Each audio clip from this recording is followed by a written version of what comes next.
years would that be? And from what? My entire career should be about 45 years this year. 45 this year. And at what age did you? I hated mathematics in school. So we need to do the calculation. I hated mathematics in school. So, well, you're looking at 18, 20 years. As in, professionally, put it at 20. Professionally, put it at 20. And then, how do you cope with the new realities facing the industry? Somebody who was part of the years of, someone who met, you served under the masters, and of course, you went through those things, and now you are faced with a totally new reality in the industry. How do you cope? How do you navigate through those challenges? The good thing about it is that it's not limited to our industry. It's all over.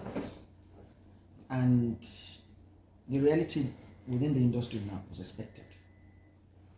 And I just knew that one had to key in. Thank God for relevance. Some of my colleagues that we started with are probably gone into some other things. Probably not acknowledged again and all that.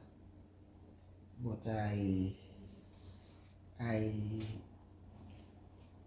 am eternally grateful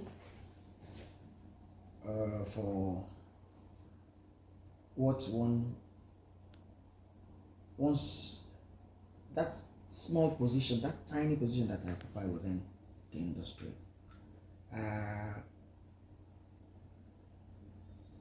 The other thing is that I've tried as much as possible to keep at par, at level with developments within and outside the shores of this country, and that's quite helpful too. But mainly, I learned from my colleagues. I learned from permit me to use the word juniors. The person that is just coming into this industry today has something, no matter how minute, to offer. I learned from such people. I learned from the old hands. That has been a passion. I learned from the old hands.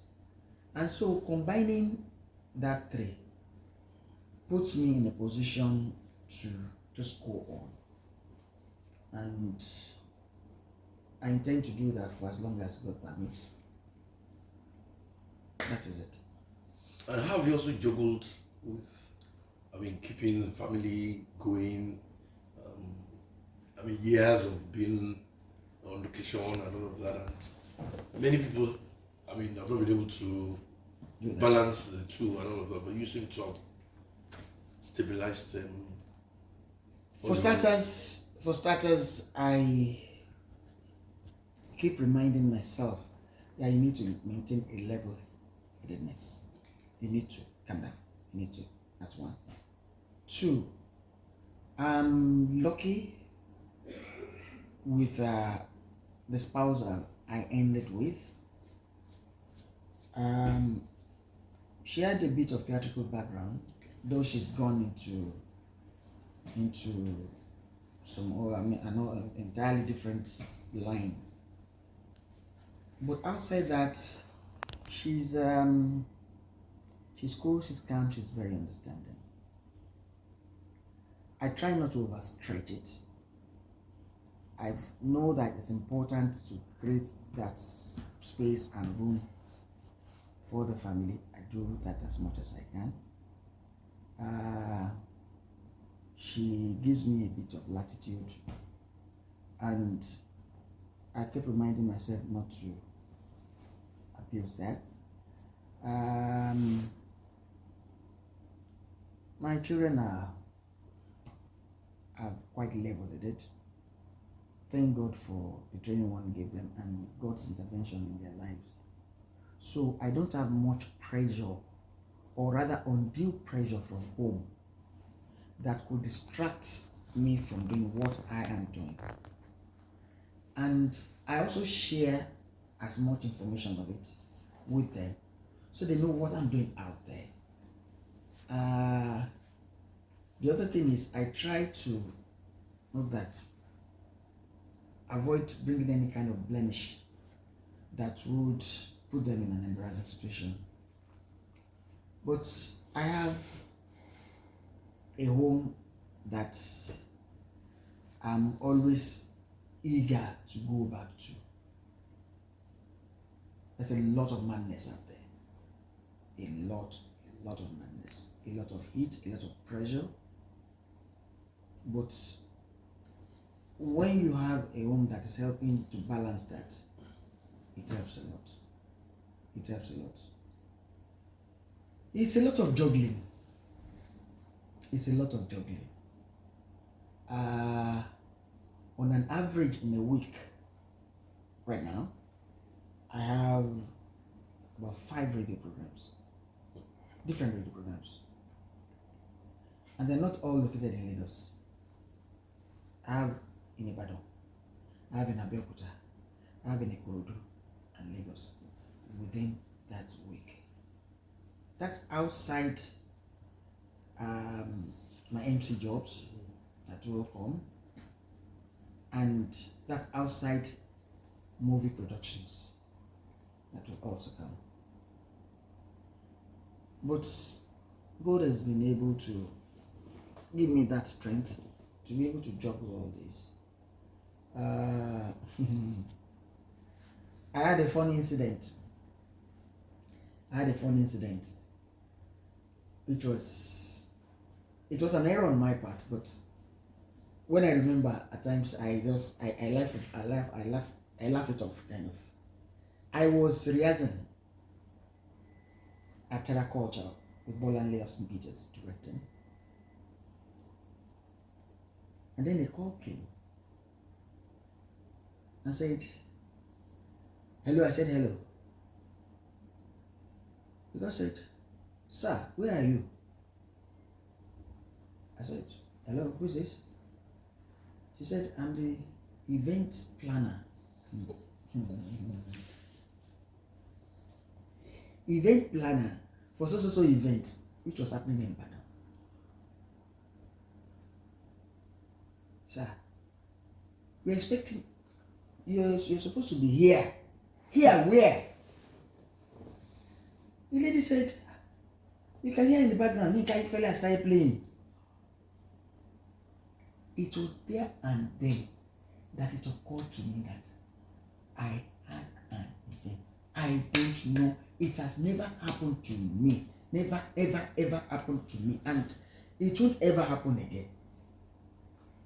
I don't know how I mixed up that date. And they had paid. I was on the island. The event was in Ibadan. Hey. I felt like dying because that would probably save me a lot of wahala. All the noise would be after mine. So I just went straight to Bolanle Austin Peters. I said, I have a dilemma. This is the situation. He said, go. I was driving. I'm sorry, I was calling the house. Get my agbada ready. Get my blah blah blah A B C D E F G. Just get it ready.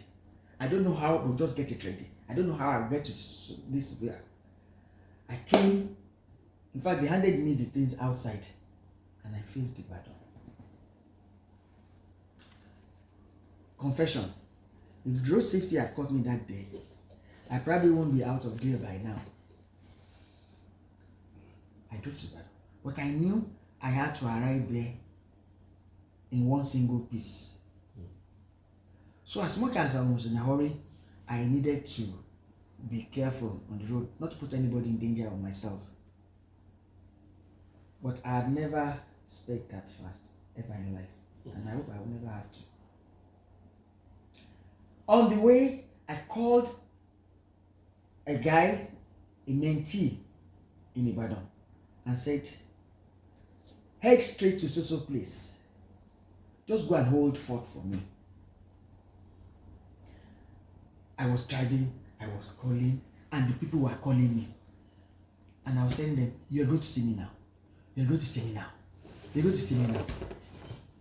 I called this guy, my mentee. He got to the place, and the security people will not allow him in. I said, hey, I'm in trouble.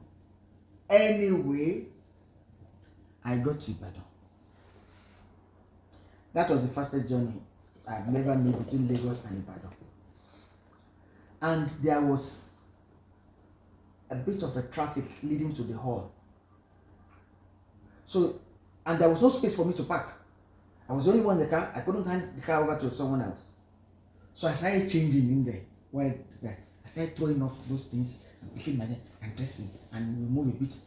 Anyway, eventually I crawled into that hall. And I went straight to the stage. The event planner felt like swallowing me, but I went there.